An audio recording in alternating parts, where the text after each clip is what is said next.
Thank you for that kind applause. I'm Sheila Anderson, host of Weekend Jazz After Hours on WBGO Newark, and also Salon Sessions, and I'm also on Sunday Night Music Mix. And I'm delighted to be here to introduce these great musicians. This is going to be an incredible afternoon of music. And this digital residency by Amherst Glebe Arts Response, organized in partnership with Cecilia Smith and Lafayette Harris Jr., has been made possible with support from Chamber Music America through its Residency Endowment Fund. AGAR's concerts in 2021 to 2022 are also made possible in part by the National Endowment of the Arts for the Arts, the Virginia Commission for the Arts, Virginia Humanities, and Greater Lynchburg Community Foundation. Copyright 2022, Lafayette Harris Jr. and Cecilia Smith. And now to say something about these two people I've known for many, many years. Wonderful people, wonderful musicians. Lafayette Harris, I've seen him perform so many times. You know, he was the go-to pianist for so many musicians.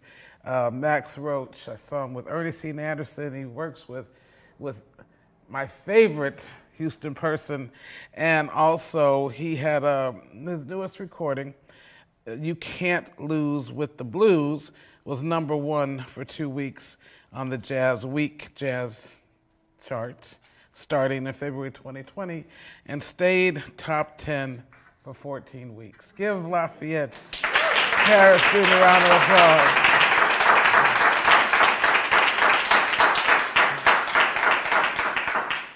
And now Cecilia has an equally exhausting resume, rightfully so, vibraphonist, composer, multimedia artist. And she's performed across the United States and internationally as a leading vibraphonist of the 4-mallet technique. She's an avid composer and arranger with 6 internationally released albums, and her most recent CD is titled Dark Triumph, spoken word project with the orchestration and features the Boys Choir of Harlem. Her most recent activities include New York City Vision 25 Festival collaboration with poet Tracy Morris, and also in July she streamed Mallet Clinic in Sarasota, Florida, and of course Chamber Music America Digital Residency Grant recipient presenting Amherst Glebe Arts Response, and Lynchburg, Virginia, Commonwealth, the University, Richmond, Virginia, University of Michigan, Ann Arbor, Michigan, and concerts with stream in August, September, and October 2021. So welcome to this great performance, and give Cecilia a round of applause.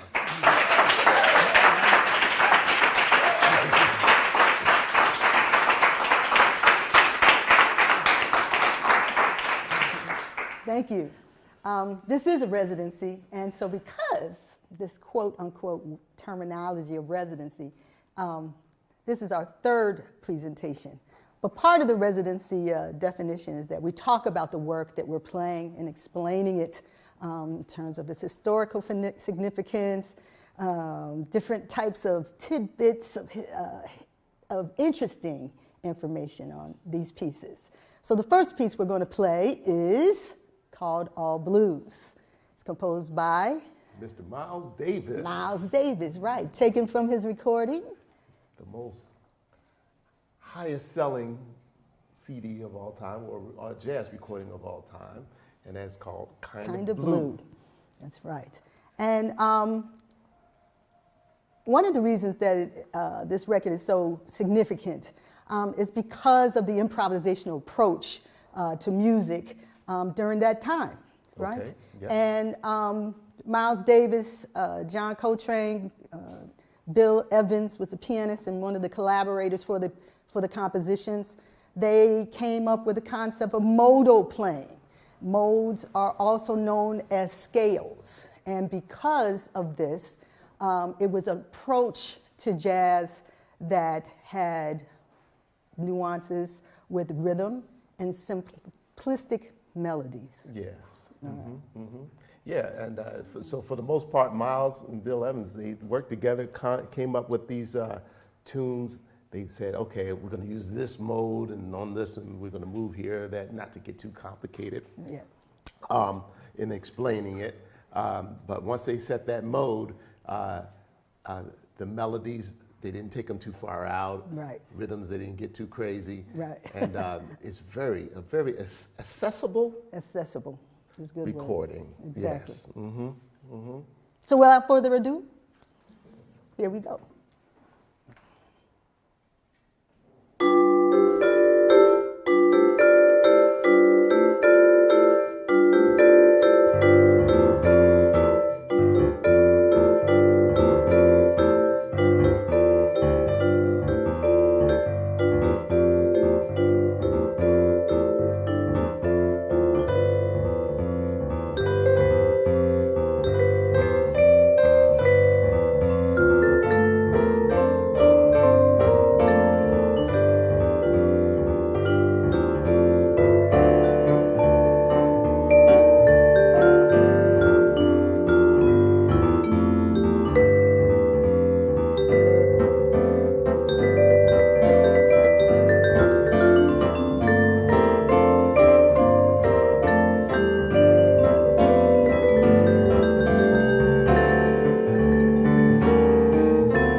right, thank you very much. All right, so we're going to move right on along here. Our second piece is actually a theme from a film called Theme from Valley of the Dolls. Anybody remember that movie? Anybody old enough to remember that movie? Watched it twice, okay. That's way back. Way back. Well, this piece was actually sung by Dionne Warwick during her time with Hal David, Burt Bacharach, or you all who might remember Walk On By or Do You Know the Way to San Jose. But Hal David and Burt Bacharach did not write this piece. This piece is composed by Andre Previn. Andre Previn was a great conductor of the Pittsburgh Symphony, and he was involved with a lot of soundtracks. And so we chose this piece because it's got such a memorable melody, and some of you who might say, I think I remember that melody. You might know it after we play it, except for I've drastically changed it up. Like most jazz musicians. Yes, yes. Jazz musicians like to take beautiful melodies of pieces that they've heard and turn it to, the melody stays the same, but the structure of the composition has changed somewhat. What other things did we find out about this piece? Oh, well, he's German-American. He was a great composer. Right. But was mostly known as a conductor. Classical. And he was a fine jazz pianist. Yes, one of the few back at that time that, had an incredible knowledge of symphonic music, but a great respect for jazz. One of my favorite recordings is one of the recordings he did with Sarah Vaughan with Symphony Orchestra. You remember that piece, that recording? It's just beautiful. Anyway, Theme for Valley of the Dolls is also an iconic film that talked about women who had challenges with drug abuse. They had the thematic part of the piece is that their dolls were pills that they took to change their mood and how they felt. And it's quite the film. There was a second film that came out, right? That's right. Return of the Valley of the Dolls. It actually had an African-American female in terms of the women who were featured in this particular film. She had the most healthiest relationship. Not just one, but she had several, but they were healthy. They were quite healthy. So if you're nostalgic, intuition would like you to go. These are films that you can definitely check out. But we'd like to play our interpretation of Theme for Valley of the Dolls. All right. Here we go. Okay.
sound like you wrote it.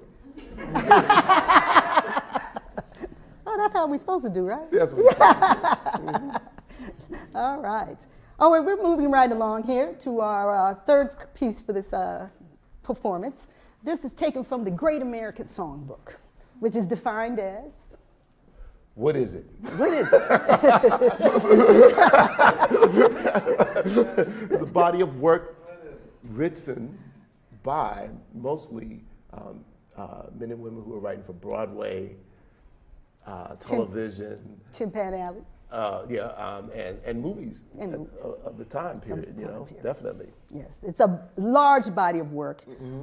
This piece that we're playing called I'm Old Fashioned is written by Jerome Kern and Johnny Mercer. And the thing that we found out that was interesting about Jerome Kern and Johnny Mercer is that Jerome Kern was born in late 1800s. He wrote a lot of what we call Great American Songbook pieces. And Johnny Mercer, there was a 20-year difference in there. Yeah, different generation. Different generation. Yeah. And so what we read about them in terms of this particular piece is that Johnny Mercer was just in awe of Jerome Kern and loved working with him. The great thing about the Great American Songbook, it is one of the ways that African American jazz musicians and American jazz musicians came together. And White American. Huh? White American. White Americans, right? And the thing that was interesting is that they didn't really have to meet each other, but they wanted to reinterpret these pieces to put it in a jazz setting. And so there are lots of compositions from the Great American Songbook that jazz musicians have reinterpreted. Yes. And I would say that during that time period, you had a lot of more progressive interracial relationships With music. than what was going on in the rest of the country. Yes. Yes. So From an artistic point of view, once again, Yes. artists bringing things together. Yeah, we're bringing it all together. That's a big one. Because you have people like Lionel Hampton being in there with Benny Goodman. That's right. Mary Lou Williams also played with Benny Goodman. Okay, and Teddy Wilson on the piano. He was daring in including African Americans in his ensemble. And Dave Brubeck had African American bass player. And as a matter of fact, there was a tour that they were doing down south, and the universities down south, when they found out that he had an African American bass player, they were like, "Don't come." Well, no, they were like, "Get a different bass player." And so Dave was like, "Well, no, I just won't come," and they didn't want to lose out on that money, so they changed their ways. So he's one of the people that brought people actually together. Made them change. Cut that stuff out. That's right. So this is I'm Old Fashioned by Jerome Kern, Johnny Mercer from the Great American Songbook.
it's only the first set.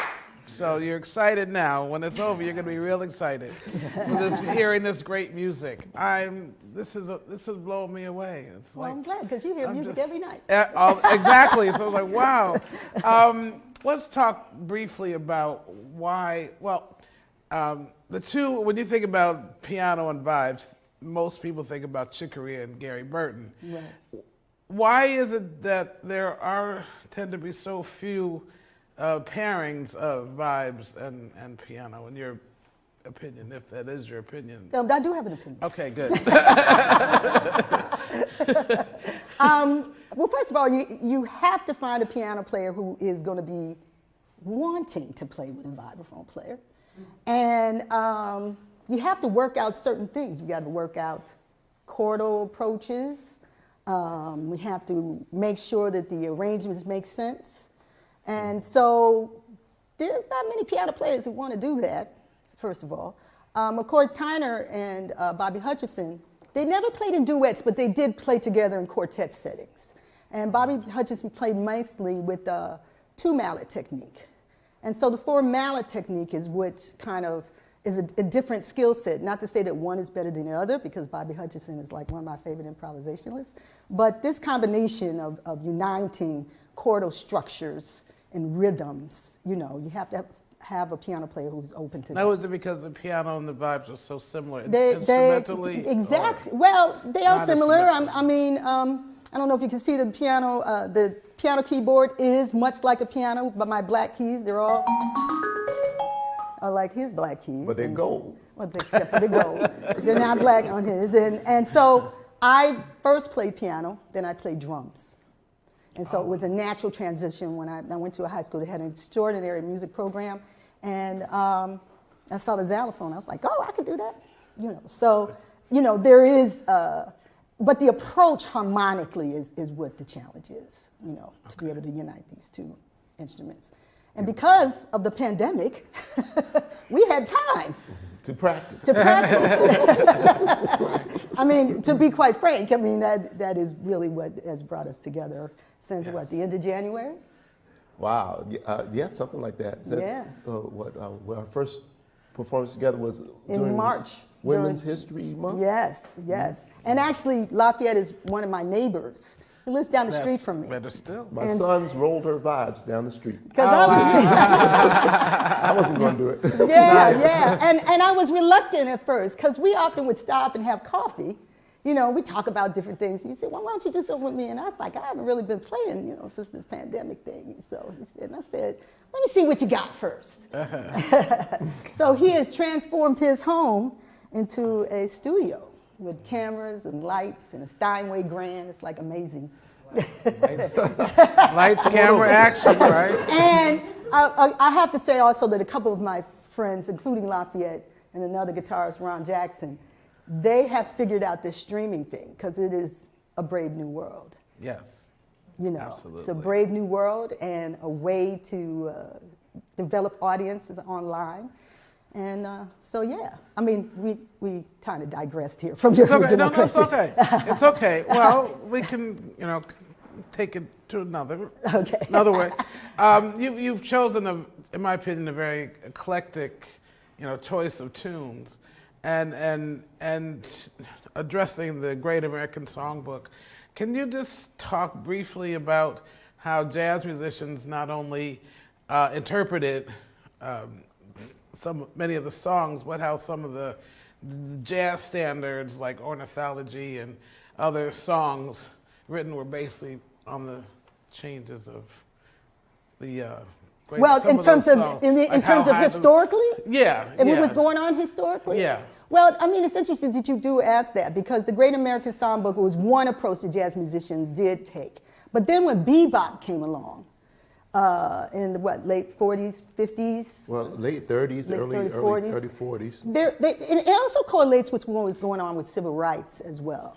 The different things that African Americans were able to fight for, also chronologically, were stated in the musical forms. The complexity of bebop was also, united with the complexity of different things that were going on for African Americans in terms of the change of their you know, worlds in a white America that was resistant for change. And so, does that answer your question?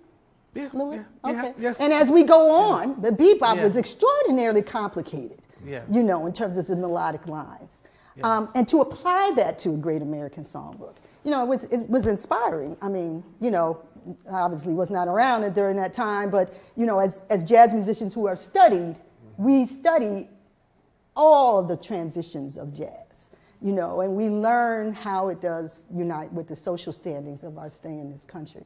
Well, speaking of transitions, we're going to transition to you doing another great writing team, Duke Ellington and Billy Strayhorn. Yes. And one of my favorite songs, Daydream. So can you talk about it a little bit, and we'll hear some more. And again, give them a big round of applause. Thank you.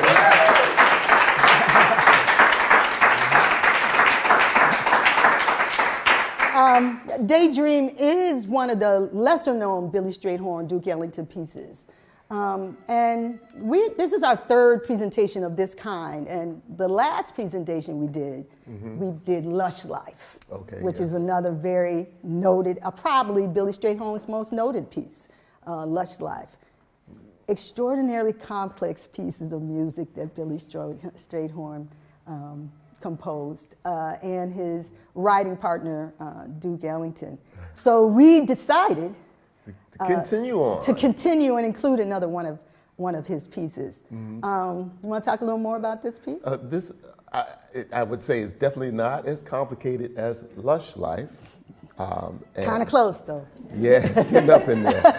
Yeah, but music stands today is like way out there. It is. You know, because you know what music is like today. You know, I don't even have to go in. But I would say that you know, it's got the standard 32 bar song form. That's right. And let's see, definitely from the swing era, 1939. Exactly. And the thing that was unique about Billy Strayhorn is that he started writing Lush Life when he was 16 years old in high school and tweaked it for a number of years before he presented it, you know. And he had not only a way with harmonic structure, he was also an exceptional lyricist. If you Google it up and find Sarah Vaughan or any of the great vocalists to see these words that he applied to these pieces. I mean, he was such a lyricist and such a phenomenon. And so we decided to add that because we were like, we kind of want to add another Strayhorn piece to our repertoire. We now, since we've been playing since January, we have quite the repertoire. And so we decided this was not a piece that I was familiar with. And so we looked it up and loved the changes and the harmonic structure. So we'd like to play it for you today. This is Daydream.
Cecilia. Yeah. Thank you. Thank you. For our next compositions, we are observing Latin American History Month. This month, actually, it's oddly placed in our calendar. It actually goes from September 15th to October. October 15th. And so we thought we would take pieces from different segments of the world that has influence on jazz, right? So we're going to start with Brazil. And we are starting with Brazil. We're going to play the probably most noted composer from there. His name is Antonio Carlos Jobim. Mm-hmm. And the wonderful thing about Latin music influence is that we're going to go to Brazil, then we're going to go to Puerto Rico, and then we're going to go to Cuba. And so we're going to start with Brazil. And we thought we'd start with Brazil because of the influences of the Africans that were brought as slaves to Brazil. We found out, well, there's some very interesting points about that history. Definitely. Many more enslaved people were taken to Brazil than they were taken here to the United States, North America in general. And well, first of all, Brazil is a lot closer to Africa. As a matter of fact, so many people and culture was taken from West Africa to Brazil. You can't even find it in Africa anymore. If you want to study that, you got to go to Brazil to study what's going on in West Africa. And so I think, I'm not exactly sure, but it may be like 20 to 40% of all enslaved were taken to Brazil. That's right. Whereas we only got a small amount here, only 5%. Taken to the United States. So if there's too many black people here, wait till you go to Brazil. And one of the things that Lafayette was able to do early in his career was to go to Brazil. I was still a very young man. new man at the time, 22 years old, and I went with my college jazz department was awarded the opportunity to do a, what do they call those things, Sheila, where you go State Department tour, right? Yes, State Department tours. And Wendell Logan was my jazz prof teacher, and him and Kenny Davis, a wonderful trumpet player, and a few students, including the wonderful Orville Hammond, who was actually a professional musician who had come back to get a classical degree. From Oberlin. From Oberlin. You didn't say that. I didn't say that. Yes, you didn't. Yeah, Oberlin, that was the school. And yeah, it's cool. Yeah. And we stayed there for a whole month. Wow. And our per diem, I remember our per diem was, whatever the form of money, it was over 1 million of them. So we were millionaires for a month. So you thought.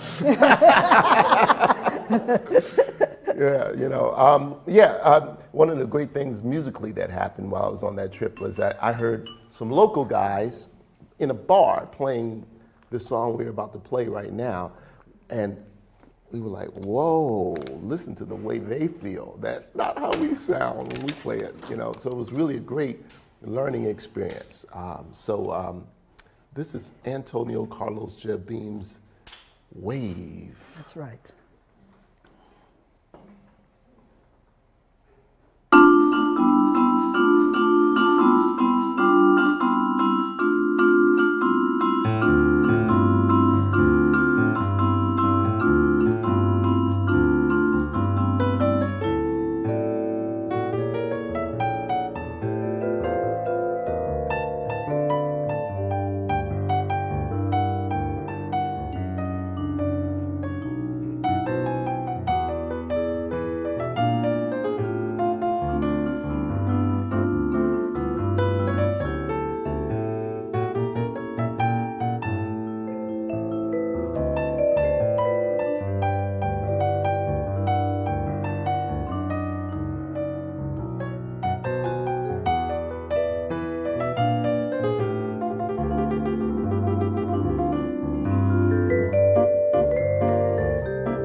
Thank you very much.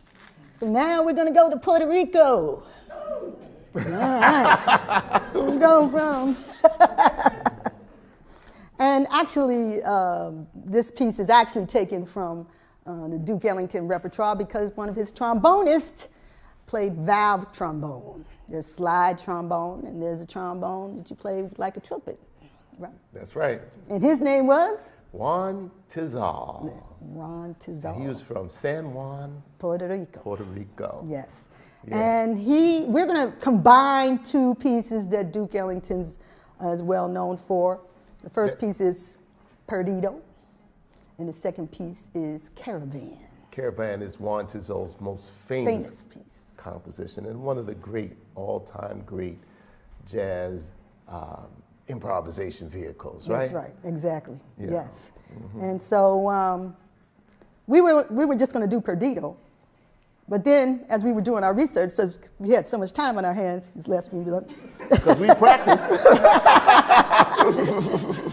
that we found Caravan and we couldn't make up our minds what we were going to do. I said, well, let's do one, let's combine them, you know. So we have worked out some interesting things with this, right? Here we go. All right, here we go.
Thank you.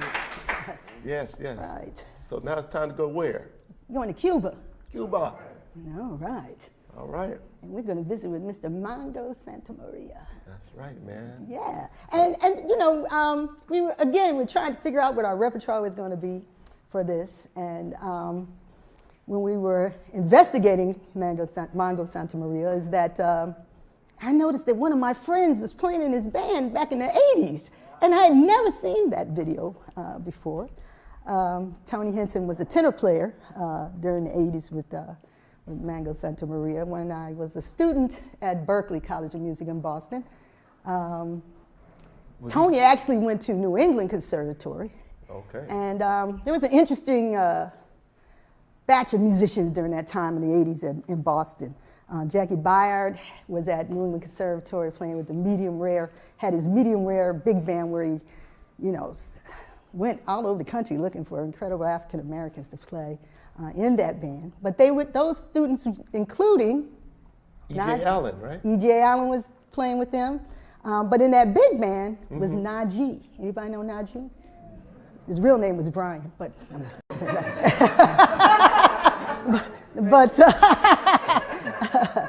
But he was also, I mean, he's known as like the great, commercial jazz alto player, but he's actually a pretty incredible musician. But back to Tony Henson. He plays on that recording that we studied. Yeah. Very fiery solo. Very fiery solo that he plays. And so we decided to add this to our repertoire because, of course, Cuba was where a lot of Africans from the west coast of Africa ended up in Cuba. That's right. And brought their influence. If you go to Cuba, the African influence in terms of the religious studies of that time, very prevalent there. That's right. They got the voodoo down there. Ooh, yes. And so we decided to add our flair to this piece. All right. So are we ready for this? Let me see. All right. Here we go.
Wonderful. Lafayette Harris Jr., Cecilia Smith. Thank you. What an incredible way to begin a Monday, right? Thank you. Food for the mind, the body, the soul. Well, There's some soul music. Thank you so much. Well, a couple of things we have to say before Sheila does her thing is that we'd like to thank you all for coming to hear us during this incredible time that we're living through. And we'd like to also thank the main presenter. Her name is Lynn Cable. She lives in Amherst County, Virginia. I've known her for many years. She worked for one of the nonprofits that I worked for many years and retired there, and has had me come down there to play. And she's gone after a couple of grants for Lafayette and I after we did our first presentation in March. And so it's been a good ride with her, and she brought in some of her other presenter friends to do this. So we owe a great deal of thanks to Lynn Cable. So,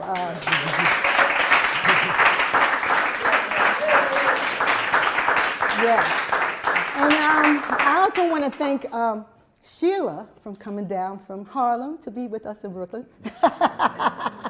And Sheila's always been a great supporter of our work. And you know, I didn't know she was going to want to come down during this time of ours, but she said yes right away. I couldn't believe it. I was like, wow. So we want to thank you for coming and supporting our efforts. For asking me. And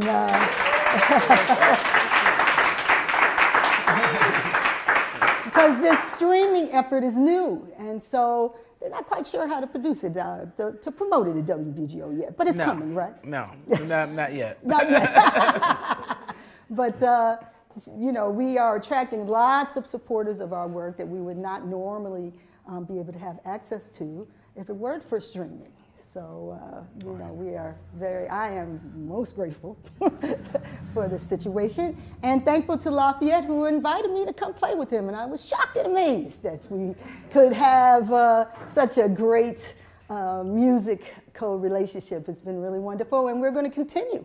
We're going to start doing more streaming, and we're working on our Christmas repertoire starting next week. All right. Yeah. All right.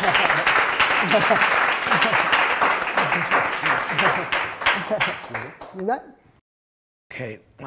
Again, I want to thank you all, and I personally want to thank you for coming and supporting WBGO and these great musicians. So it's been a great afternoon. I'm going to leave here feeling very good. Okay, Amherst Glebe Arts Response, Inc., in collaboration with VCU Health Arts in Healthcare, Gifts of Art, Michigan Medicine, University of Michigan presents Cecilia Smith and Lafayette Harris Jr. duo. This is the third of 3 concert and lecture events in this chamber, Music America Digital Residency. It will be available from October 15th to November 15th, 2021. Cecilia Smith and Lafayette Harris Jr. have purposefully chosen these pieces that will outline the American influences on jazz, which includes pieces from the Great American Songbook, Latin jazz and Afro-Latin jazz, and other uniquely African-American musical aspects in the jazz art form.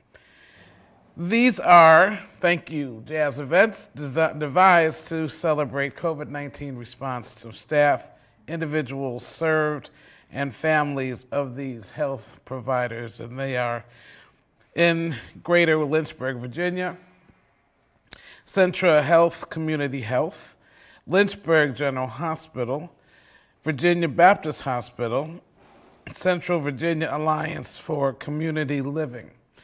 And in the VCU Health System, Virginia, the Arts and Healthcare Program VCU Health, Richmond, VCU Health Community Memorial Hospital, South Hill, VCU Health, Tappahannock Hospital, and also in Ann Arbor, Michigan, Michigan Medicine, University of Medicine, Michigan, Gifts of Art Program, and studio staff for this concert, Soapbox Gallery, Jimmy Greenfield, owner, Peter Carl, engineer, production manager, Michelle Etoiru, and WBGO Jazz Radio on-air host, Sheila Anderson, and the art staff, VCU Health, Arts and Health, Director Philip Moosey Branch, Gifts of Art, Michigan Medicine, Director Elaine Sims, Performance Director Carrie McClintock,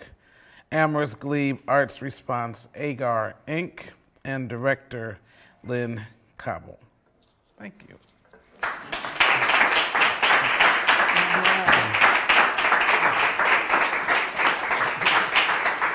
Thank you again, everyone, for coming.